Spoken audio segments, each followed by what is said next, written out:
honestly, it's okay to say that, yes, Brock Purdy's playing good. Skylar Thompson did the best he could today with receivers dropping passes and the offensive line being absolutely atrocious. And you could say all that while also saying Kenny is possibly the Steelers' future quarterback, is the future of the organization. There's no wrong in that. There's no wrong in that. Yeah. I also think that seeing those two quarterbacks and in the games they played is an exposure of the Steelers system, is an exposure of the coaching staff. I'm not saying that it's all on them. Obviously, Kenny has his flaws. He clearly has his flaws, and I trust Kenny as a player and as a film junkie to work on that and improve himself as a player. I trust Kenny. I don't trust his coaching staff. No. I don't. This offensive scheme, this offensive style, this game plan is stale. Yeah. How many years have we done this? Why do you think our offense has been dreadful, even when Ben was here? But now we have we have more youth at the quarterback position, we have more mobility at the quarterback position, and it's the same shit. Because it's the same game plan, it's the same style. I agree. How can it be different when it's the same shit? As if Ben was still here. The 49ers and the Miami Dolphins with 7th-round quarterbacks, those teams scored 30-plus points. Purdy had 4 touchdowns. He put over 40 on the board for the Niners. Brock Purdy, Mr. Irrelevant, the last pick of the draft. Skylar Thompson led the Dolphins to 2 touchdowns, over 20 points. Yeah.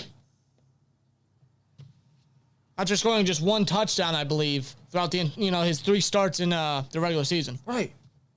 Now, you could say that if the Steelers were in that position, if the Steelers were in the Dolphins' position, could they be more competitive? I don't think so.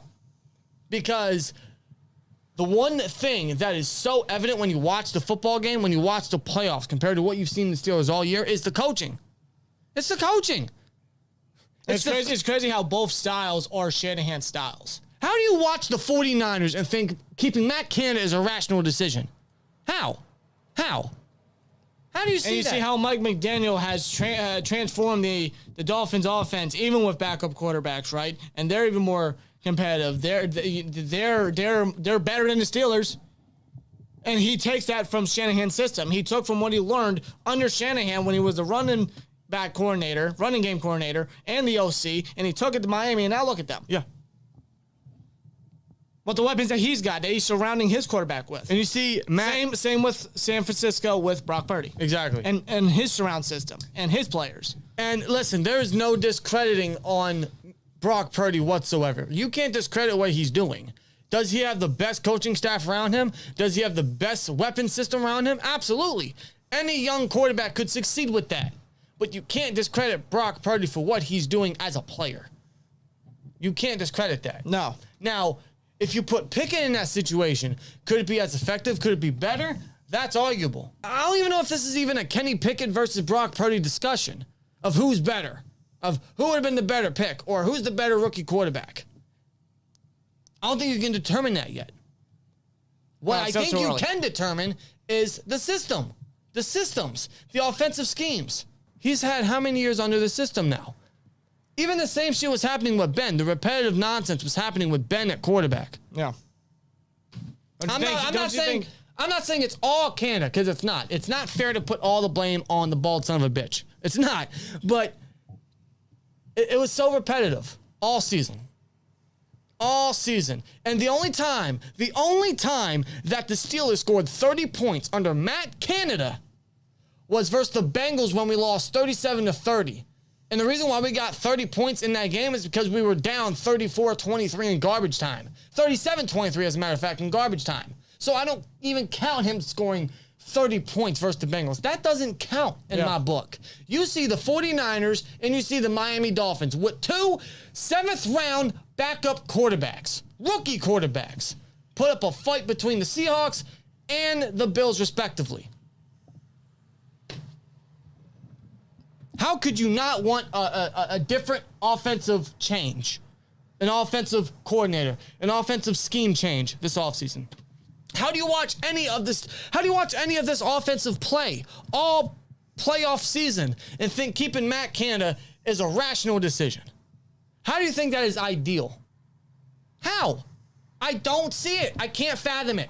Almost every single team in the playoffs has scored over 30 points. Outside of 2, which was the Seahawks and the Vikings. Almost every single playoff team scored 30 points. Yeah. We scored 31 times, and that was garbage. That was a garbage time touchdown. Yeah. And the game that we actually gave up on. We had a first-round quarterback in Kenny Pickett for the majority of the season. And yes, we showed fight in the second half. We showed growth. We started using the run game, and there was an identity. And Candace finally getting this and that. I'm not holding on to that next year. I'm not holding on to he's just starting to get it. Why is he now just starting to get it? Skylar Thompson came in late as hell and brought the Bills to the limit. It wasn't Skylar Thompson entirely, but you saw the competitiveness there. Yeah. Yeah, it takes Matt Canada a season and a half for his vision to finally showcase. And this isn't a discussion about Kenny Pickett as a player. It's not. It's you can't put it all on Pickett. Does he have his flaws? Yes. We don't need the best quarterback in the world to be a top 15 offense. We don't. Is Daniel Jones the best quarterback in the world? No, but he just led the Eagles to the 300 yards, 2 touchdowns. And like 80 rushing yards, he's going to the division round facing Eagles. That's coaching. That's coaching. Daniel Jones wasn't shit for the first 3 years. Brian DeBull comes in, the least turnovers he's ever done. He's having the best year of his career. I'm starting to think he's legit. Josh Allen wasn't shit when he came in. Brian DeBull worked on him for a couple years. Josh Allen's probably the second best quarterback in the conference. You know how many coaches are out there just waiting for a big opportunity like that to showcase their system? Brock Purdy, a 7th-round rookie, man. Not to discredit Purdy again, but 4 touchdowns last night. 4 touchdowns. Coaching matters. Coaching absolutely matters. But again, I trust Pickett as a player, as a film junkie to grow.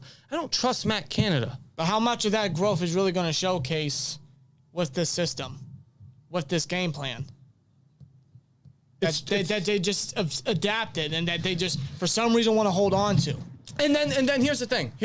The argument that people will throw is you don't want to stumble Kenny Pickett's growth because he's going to have to learn a new offensive scheme already in his second year.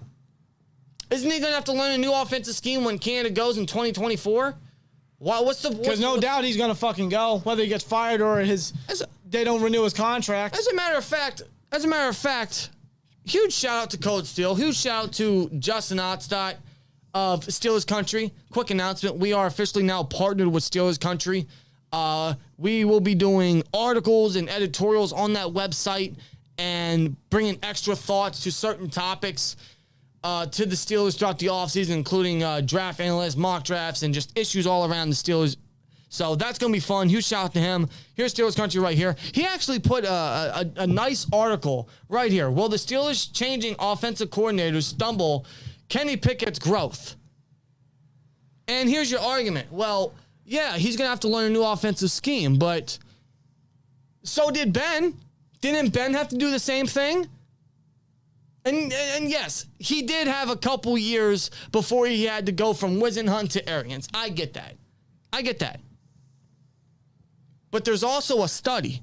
That shows that the improvement from an offensive coordinator is actually very likely. It actually benefits them more than it hurts them. Honestly, I think that's what Pickett needs. No, that's exactly what he needs. That's exactly what Kenny Pickett needs. If you keep Canada in this game plan, his growth's going to be stumbled. His growth's going to be slowed down. He may not even see growth. Progressively on the offense, if you ask me. Hell, honestly, I don't know if he honestly ever will. Because I'm going to say it right now. Even when, because it's inevitable he's going to leave. It may not be this year, but it will probably be next year. Canada's going to leave. But I have this strong feeling, and the more I think about it, the more I say it, the more I believe it's going to happen because it's the Steelers' tendency, more so a tradition lately, for the Steelers to do, is to promote from within. And what I mean by that is when Canada goes, who are we going to promote? Our past 2 coordinators, Fichtner and Canada. Who were they before they were promoted to OC? They were quarterback coaches. Who's our current quarterback coach? Mike Sullivan. Not the Penguins coach. Mike Sullivan. Mike Sullivan is our current quarterback's coach. The only difference and the only thing that you can really hold your hat onto for Mike Sullivan is that he has 18 years experience in the NFL with several teams. Teams like the Jaguars and the Giants and the Bucs, to which the Giants and Bucs, he was offensive coordinator twice for the Bucs and the Giants. But those stints as offensive coordinator were short-lived, and on one occasion he was fired. Yes. So that decision alone is not benefiting. In fact, any of our in-house promotions has not benefited the Steelers at all. It's not.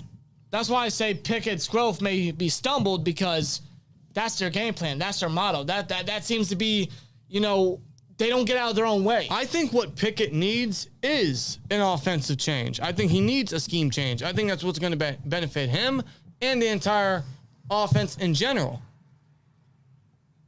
I don't know if it's going to happen. It's not going to happen. I truly believe Mike Sullivan will be the next OC when Canada goes. It's not going to happen. But watching the playoffs all weekend, man, it truly exposes how out of the times the Steelers are.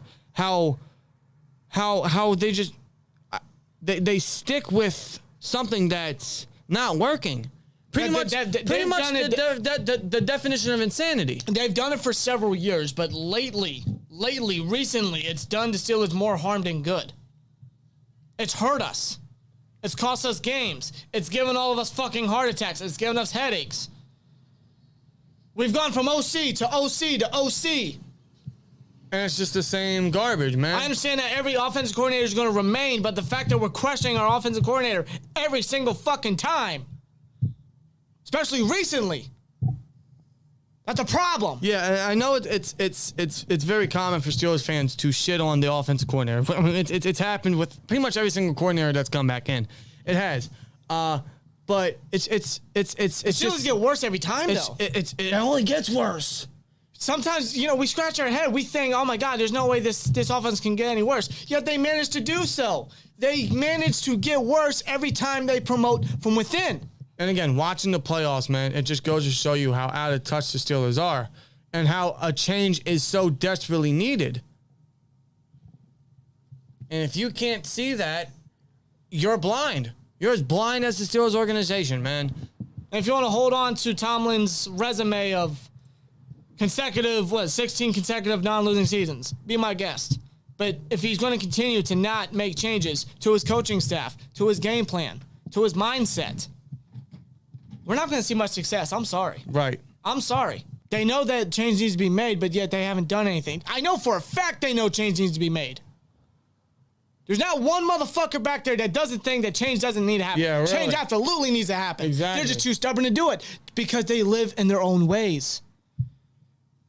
They don't get out of their way, and that's what's hurting them. Yep. That's what hurt them for years, and it's still going to until they finally get their head out of their own ass. That's all we could think about watching the playoffs. Just seeing the Niners and Dolphins compete with 7th-round quarterbacks, I'm thinking, why can't our coaching do that? It's nothing against Pickett. It's not. But why can't our coaching do that? Cowher said it in his book. Ben wasn't supposed to play in his rookie year, but when he came in, we transferred the entire system, the entire scheme, the entire coaching to benefit Ben. Yeah, he did. I'm not saying Ben's a system quarterback, but I'm saying the coaching schemed around to benefit the team and him. Yeah. They knew what they had to do to obtain success from Big Ben and for the season. Yeah. They knew what they had to do because that wasn't their plan. Injuries happen. Shit happened. Yeah. So he came in. Bill Cowher, my God. Bill Cowher was prepped and ready. And what do you think Shanahan's doing with Purdy? Not to discredit Purdy, but yes, that matters. You can't ride with the same game plan with a different quarterback in there. But they did That's that. not going they did to work. that.